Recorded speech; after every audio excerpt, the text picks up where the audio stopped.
Hey guys. Hey, I was watching a video that was put out by Off Grid, and he was talking about his experience with his local sheriff's office. His daughter had gotten pulled over, and he had automatically believed the worst. He thought that her being pulled over was unjustified, and after speaking to the officers and viewing the video for himself, he realized that it was justified, and they treated him with respect and kindness as did they treat his daughter the same way. And you know, to me, this brings up a point, and I left a comment on his YouTube page too, because it's a learning experience for us, for him. Um, It was a learning experience, and it's a wonderful video. This is why I appreciate real people putting out real videos about their experiences and stuff like that.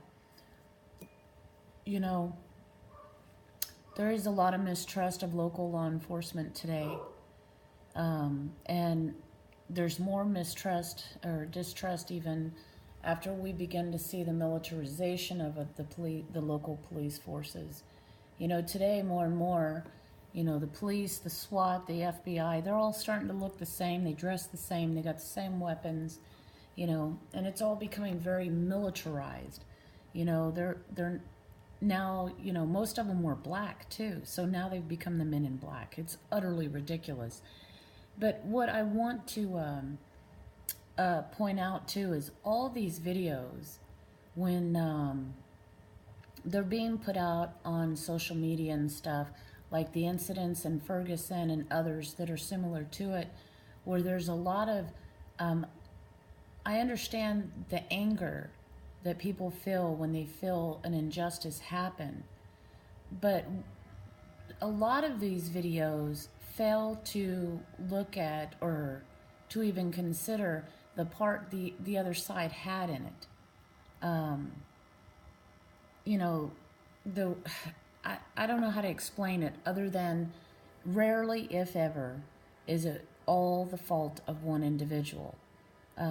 If you've got somebody going in holding up a store and they leave the store and they're walking down the street and a police officer encounters them, he hasn't seen the video, right? He hasn't seen the video, guys. What he knows he's dealing with is somebody that's not quite right. You know what I'm saying? So this gentleman ended up getting shot and killed, and the community is outraged because it's another black man that's died at the hands of an officer. But video shows the gentleman does not consider his behavior on the community, or you see what I'm saying?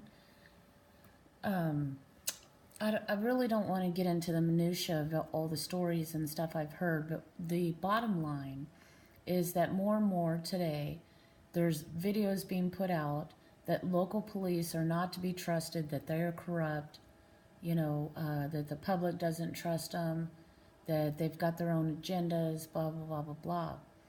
And you have a lot of videos coming out about the militarization of the police forces and stuff like that. Who benefits from this? This is the question we have to begin to ask ourselves, is these endless stories of local police being bad or terrible people.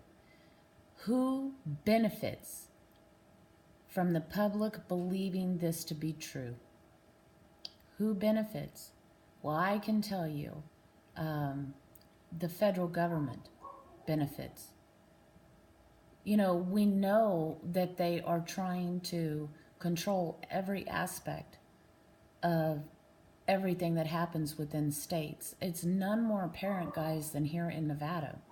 And what I see, like with the Las Vegas shooting, the sheriff that's given these updated reports, the poor guy, he's totally being controlled by federal agencies. It's clear that he was upset that he feels intimidated or uncomfortable with the situation.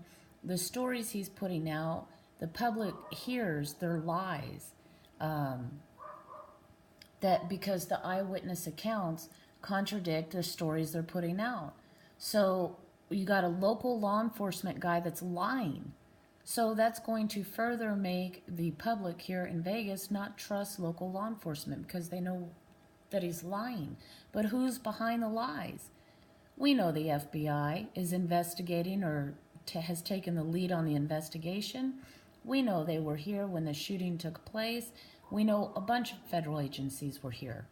We know that they're all involved, okay? But local law enforcement, the sheriff, he's the one that comes out and lies to the public, okay? So this mistrust of public, of the local law enforcement, guys, it's being forced upon these guys. If you can't tell me you don't believe that sheriff is being threatened or intimidated to go along with the narrative that the FBI is giving him, okay? So this guy is in a box. He's trapped. And so he's doing what he's told, and he's lying to the public, okay? With the type of individual he is, I know he's got to feel bad about that. He's got to feel uncomfortable with that. He's not a psychopath, guys. He has a conscience, okay? So what I want to tell you guys is all these videos that are being put out by law enforcement and stuff, they tend to paint them in a bad light.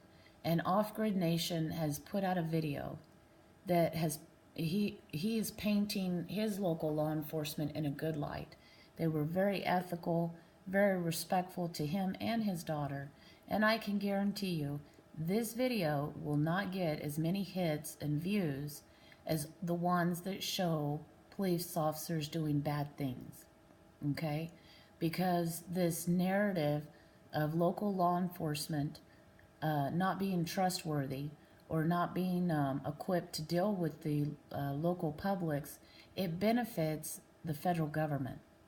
They want to control everything, okay? And they damn near do, guys. So who's going to be more qualified to step in? If the public doesn't trust local law enforcement, who do you think is going to step in and go, okay, we're going to take this over? You know, the public don't trust their local law enforcement, and it's because each local law enforcement agencies has different policies and ways of handling things.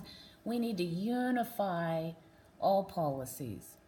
We need to be the ones in control. We need to be the policy setters so everything is uniform and there's equal treatment.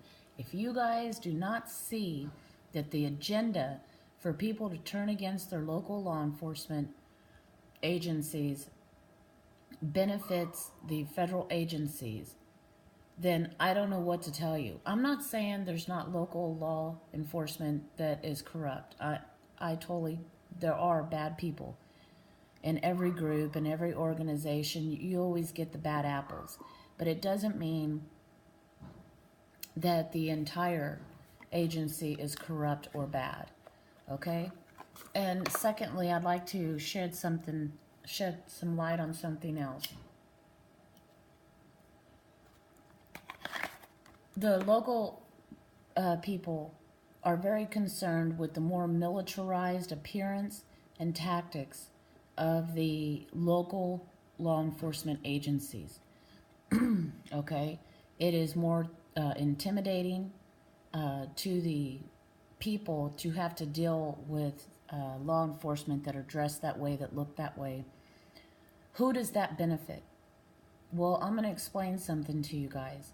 Most local law enforcement have policing powers, okay? Not all states have given up their policing powers to the federal government. More and more of them are beginning to, but overall, it was meant for the local police to have policing powers over the local communities, okay? The federal government wants that power. They want it in all the states, not just a few, Okay, so they will usurp it. They'll take it, you know, if you don't give it to them, they'll do what they can do to get it. Okay, here's the deal. If you have local law enforcement that begin to act like federal goons, they dress like the federal goons, you can't tell who you're dealing with. If you get pulled over or you're in any type of incident, you don't know whether it's federal, local, you don't know. So you don't even question jurisdiction. Okay? They're getting their way without ever actually getting any policing power legally. They are usurping it. But one of the things that's required in order to disguise what they're doing is to have local law enforcement look like them, talk like them, be trained like them, carry the guns that they carry. Okay? So all of this, the militarization of the police, local police, the public not trusting local law enforcement, this all benefits an agenda of the federal government to get full control over all the policing powers and over all the local communities. Okay? So these poor guys will have to answer to the federal goons. Okay? They're just going to be order followers. They're not going to get to judge whether you deserve a speeding ticket or not. It's going to be mandatory if they pull you over. Hell, guys, you might end up in jail with all your shit impounded, and you end up dead, or one of your kids or whatever, if you don't just voluntarily surrender everything to them. This is the way these federal agencies operate. They take what they want and they'll kill you if they have to get what they want. Okay? So think about this. If you are helping spread this narrative that local law enforcement is bad, you have to start to consider who is benefiting from local law enforcement and the local communities not trusting each other. Okay? It's none more apparent to me than the people standing behind the scenes in these cameras, and it is the federal government. That's what I see. With every one of these incidents, you got these federal goons in suits standing behind a sheriff, okay? But it's the sheriff saying the words, okay? So the federal government is controlling both sides, the perception of the public and the training and tactics and dress wear and all of this stuff of the local law enforcement. They're playing both sides, guys. And it's all for an agenda that's going to benefit only these federal agencies. Please consider what I'm saying.